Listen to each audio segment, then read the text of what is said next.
Hey GH peeps, welcome back to my channel where we discuss all things General Hospital. Today's late night review is for Tuesday, November the 14th, 2023. Let me check that just to make sure. Yep, it's November the 14th. Sorry guys, this has been a tough week for me with getting ready for my little vacation and washing clothes, and I have a lot of plants, okay? I have a lot of plants and I have a lot of fish tanks. I just have a lot of stuff going on in my house. And I'm just trying to get everything set for when I leave. My family's going to be here. My daughter's going to house sit for me. Pet sit, because my fish babies need to be fed. But it's just, yeah. Just trying to, do the work thing and then do the home life thing and get everything set up thing. It's just, yeah. So I apologize for posting so late. And since it's so late, I'm going to do just some, shortness. I'm going to keep it short and beautiful and simple. At least I'm going to try. But anyway, hey, and welcome new subscribers. Hey, y'all. Welcome to my page. Hey, welcome to the couch, y'all. I hope I earned your subscriptions. I had a lot of fun on Kyrie's live. I'm missing it today because I'm so late on everything. I need to get my life together. I do. I went washing clothes and let's just say it took everything. But anyway, let's just talk about it real quick. How was GH for you guys? Highlights. Esme telling Spencer, boy, you don't run me. Highlight. Laura telling Valentine that Charlotte wants to press charges. When in all actuality, she would probably be the one facing charges because of the stalking and all the other stuff. I don't know how that worked. But I think that was that my only highlights. But anyway, let's just talk about it real quick. So it's and Finn's, facing malpractice. So we're currently at the hospital, GH, and Elizabeth and Finn are, hanging out. She's talking about budgets, and Portia walks up to him and lets him know that, Dr. Finn, we need to see you in the principal's office, basically Terry's office. And he's like, uh-oh, I'm in trouble. You're using those kind of words. And she must be a consultation. She's like, no, it's not. She's like, oh. He's like, oh, okay. So it turns out he's facing malpractice. He basically had a patient that came in for a stomach bug, I think it was. I mean, look. Tapeworm, I think it was. Turns out the guy has cancer after further looking into his thing. I'm just going to say, if they're making this a story for Finn and Elizabeth to do together, because of course Elizabeth's like, rah, rah, rah, I got you, baby, because the patient's family, he died, and the patient's family is suing the hospital and Finn. And that's classic Elizabeth. Liz is for her man. She does not care. She's a ride or diner. Liz is for real. No matter what kind of guy it is. But just on a quick note, hospitals are sued every single day. Y'all don't know about it because if y'all knew all the lawsuits the hospitals were dealing with, you wouldn't want to go to them. But it's always something. We are even called in. Yeah, they'll sue it. Now, patient family will sue anybody and everybody. And that's why documentation is so important, which is what Terry brought up. So I was really happy to see that they're sticking to that because, yeah, it happens. Doctors go through this all the time. What to make this story juicier than what it is, I'd say have the doctor that Finn's father, Gregory, was saying. He's the one behind scenes because he's all salty behind, Finn getting involved in his dad's care. So he's like, yeah, I'm going to show this doctor. He thinks he knows more than me. And then Terry had said something about drug testing on Finn. And of course, Finn is clean, but I'm pretty sure the drug test is going to come up dirty. That would get the juice to this story. Because other than that, snooze fest. Moving along. Carly visits Sonny. and tells him that Nina wants to sell back the Metro Court, and I don't trust her. I don't trust her. I don't trust her. I don't trust her. Then he's like, well, dang, calm down. You know, Nina's, we got a lot going on. And son Carly's like, Nina got something going on. Carly said, he's like, well, we just got married. She trying to spend time with the grandkids and all that. Maybe she's just trying to step back because, she wants to be with more time with family. And Carly's like, I ain't buying that. I ain't buying that. Is Crimson having issues? And he's like, well, we don't talk business, but even if they was, I don't see why she would sell the Metro Court, because her and Liv has such a good friendship. Don't know how long that's going to be now that Liv knows the truth about Nettie. Will she pretend like she doesn't know what Nina did? Or would she even be mad about Nina about that? Or I would. I mean, regardless of who it was, if you let my man get his name, tarnished out, and because you were trying to hide your own dirtiness, I would be upset about that, personally. But I don't know how that's going to work out. But anyway, I'm jumping ahead on scenes. That's not even the scene that's going to be in the show. But anyway, where was I at? Let me just hurry up. Let me see. Let's not jump to conclusions. Nina's got me and the grandkids. She just wants to be with family. Let's see. Sunny, and then and then she's like, it's never simple. And then because Carly's like, it's never simple with her, and Sunny's like, oh, like it is with you. And she says, well, at least I am truthful into the gutter. I might drag you to the gutter, but I'm gonna keep it real about I'm doing it. I ain't hiding shit, like it or not.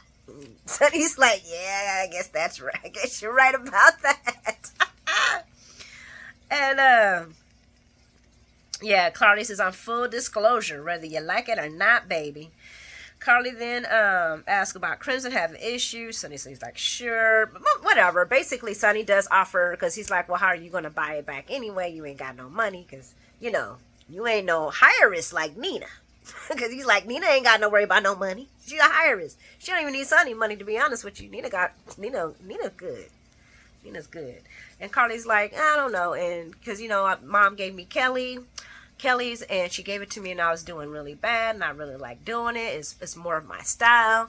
And Sunny's like, no, it's not. You like the Metro Court. That's more you. And Carly's like, well, I did like it, but I didn't turn Kelly's around, and I really like it, and I would have to leave the other alone because I ain't got time for that either. And she doesn't. She's a full-time, well, she's a mom.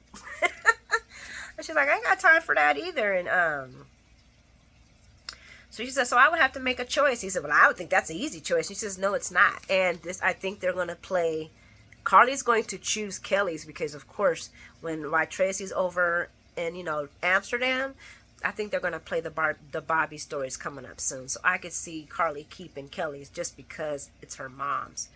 Which then Michael and Nina's thing, I don't know how that's going to work out because, like, Michael's like, you going to give it to her and you ain't got no choice. So I don't know how that's gonna work out. Michael did not think. Michael just anyway. So Carly, after Sunny asked her, well, how you gonna afford it? You're gonna probably need some help, and maybe I can. And Carly's like, nope. And he says, well, I just would like to. And she's like, nope. And he says, well, I'm just saying. She's like, nope. I'm gonna do it on my own, man. I'm gonna do it on my own. Moving along, that did leave Sunny sitting there like, So I think that's what's going to be. It's going to be the multiple secrets with Nina. That's going to put a little poo-poo into their relationship. I've been watching a lot of spoilers, and I don't think he's going to... He always takes back the women after, they do this. Brenda, Carly, they've all kind of had these issues, and he always gets back with them eventually. He'll eventually may get back with Nina. Who knows? I know he likes this new difference thing, so we'll see. Moving along, Ava and the gallery. Trina tells Ava about her and Spence's fight. Ava got her girls back. I loved how they were playing back and forth with each other. And Ava's like, so what? She said, so you were supporting Spencer and you were okay with Spencer spending time with Esme. I couldn't have done none of that, baby. I couldn't have done none of that.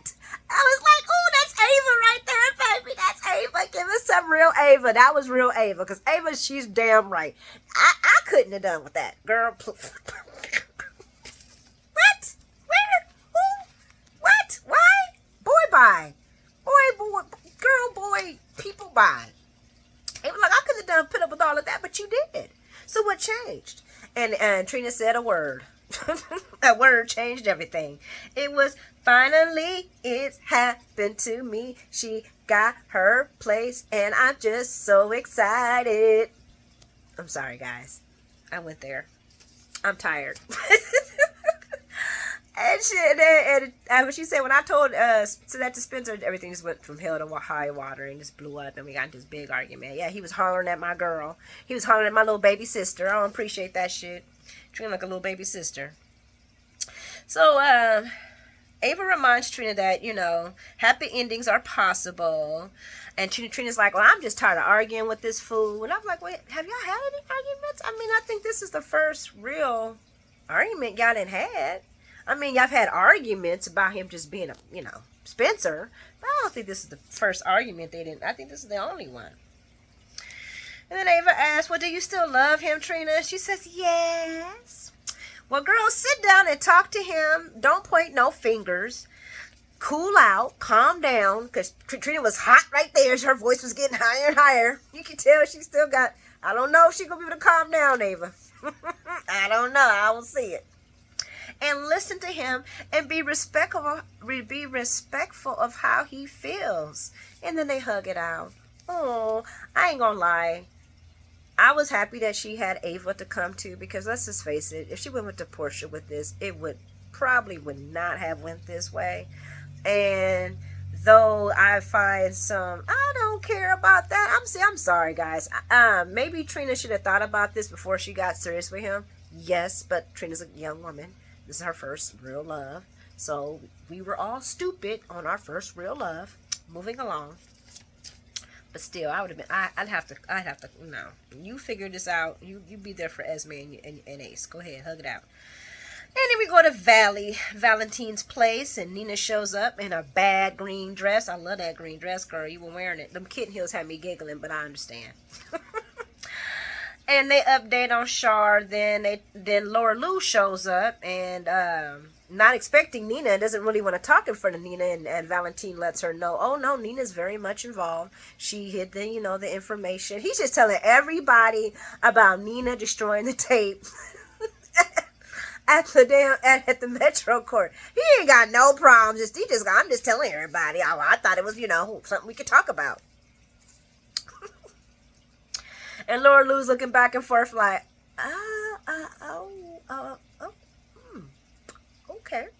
okay, well. Laura Lou proceeds to tell Valentine and Nina everything that Charlotte has told her about the whole Victor thing, about the letter thing. And then Valentine's like, well, she said she wrote him a letter, and she's like, yeah. And he goes in her room and finds a book with the books with that you open, got the empty spot in there.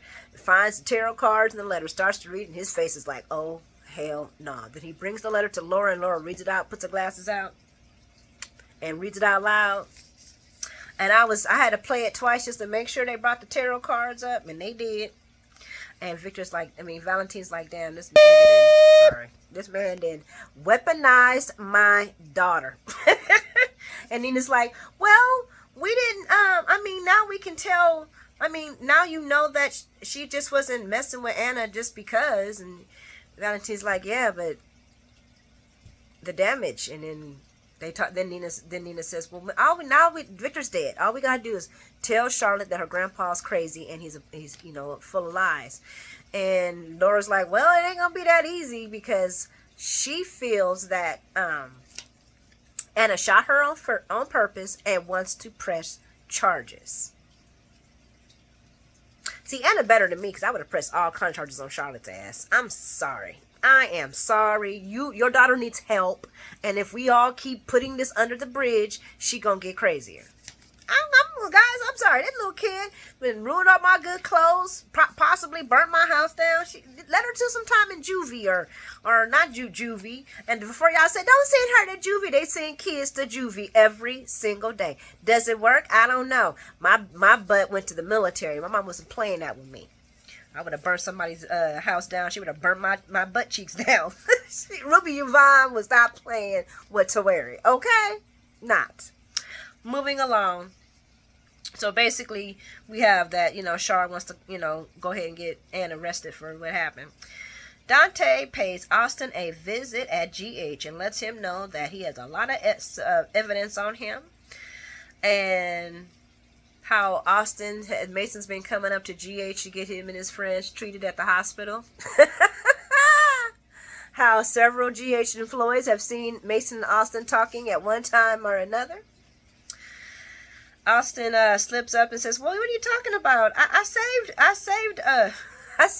Ava." And Dante's like, "What? What are you talking about? What are you talking about? You saved Ava?" He's like, you remember when the hook cooler was out and I got hooked trying to save Ava?" And Dante's like, "No, that's not what you said, bro." He's like, "Yeah, no, I mean, but that's what I meant. Franco would not be this bad at lying. I'm just gonna say, okay." Where were we at?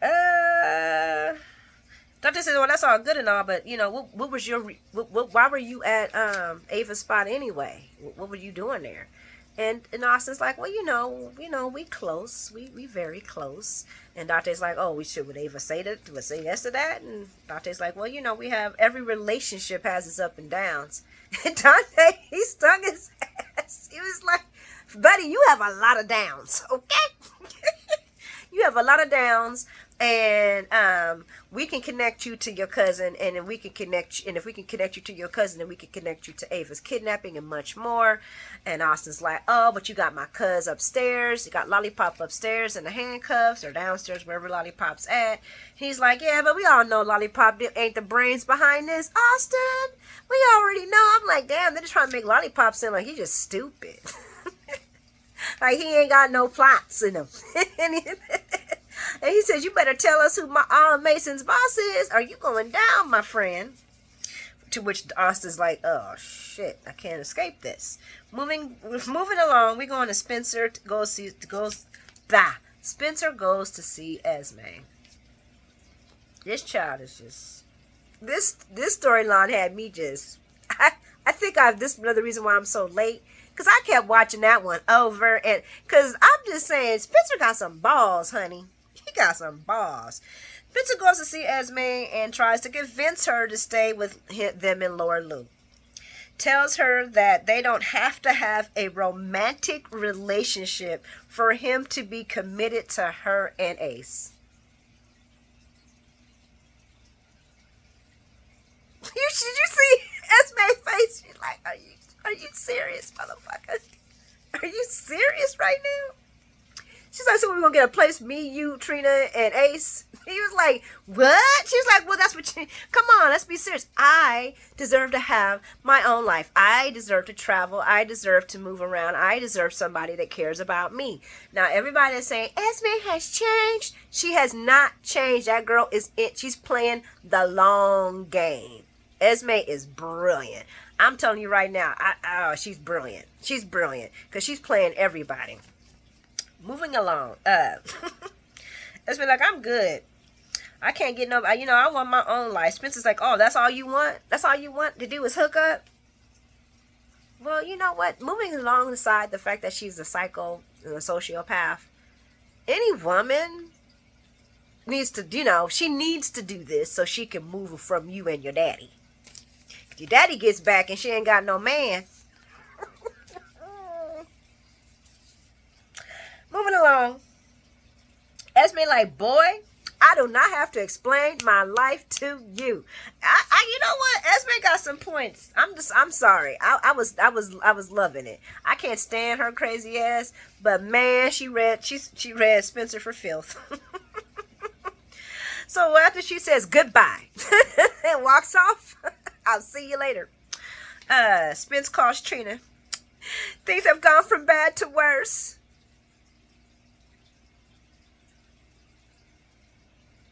Why do you think Trina gonna want to sit here and talk to you about? But whatever. I can't stand sometimes how they write these characters. Then we go to Happy Cyrus. Cyrus is walking around the hospital like Mr. Rogers, the killer version. And he goes to see Mason, and somehow, some way, he convinces the guard, the policeman, to let his maniac in to see Lollipop. And I was just like, ah, man, the Port Charles police is just, I would never call them. They're just inept all the way around. And Cyrus tells him about the murder charges, tells him that through all the charges that he's facing, the murder charges will be dropped. I guess Cyrus is going to have, I don't know how Cyrus is going to do that, but moving along. Mason tells Cyrus his plan, that he has a plan on dropping the dime on Austin and not having Cyrus's name involved whatsoever. And Cyrus, I love this. I think this was my favorite part of GH today. Cyrus just starts tapping his drugs in his bag. He like, them drugs must be messing with your head. You delusional boy. You think I'm gonna let you drop a dime on Austin? I still need him. He's still good for me. Poor Austin. He's never gonna get rid of Cyrus until Cyrus ends up dead. Or sorry, unalive. So then Lollipop's like, so college boy gets to have everything he wants while I rot in prison.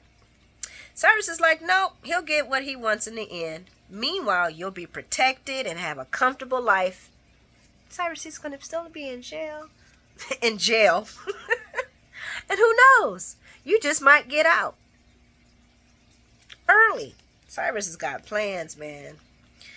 And then dude's still like, ah, man, you want to, turn me over for this. And he's like, well, let me just remind you of what happens to people that betray me. Let me bring you back to what we talked about the pain that you're going to have that's so unmanageable.